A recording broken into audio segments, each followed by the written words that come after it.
how to access router admin settings. If you find this video helpful, drop a like and subscribe. Now it's very simple to go ahead and do this. So what you want to do is go over to your browser of choice.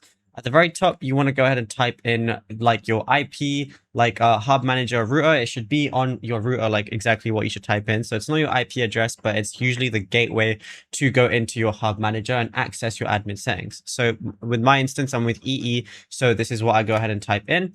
And if you're on EE, you should just go ahead and type in the same thing. But now it's going to say secure connection required. Go ahead and press advanced and then go ahead and press it. Now it's going to show this hub manager. It might ask you to log in, and for your admin password, it's going to show it at the back of your router as well.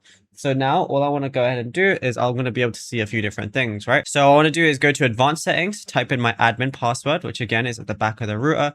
And I'm going to see a few different things right here. So now once I'm here, what I want to do is go over to this wireless section right here. It's going to show you configuration, and you're going to see your network name, which you can change, as well as your security password, which you can change as well, which obviously I'm not going to show, but you can just edit that as well.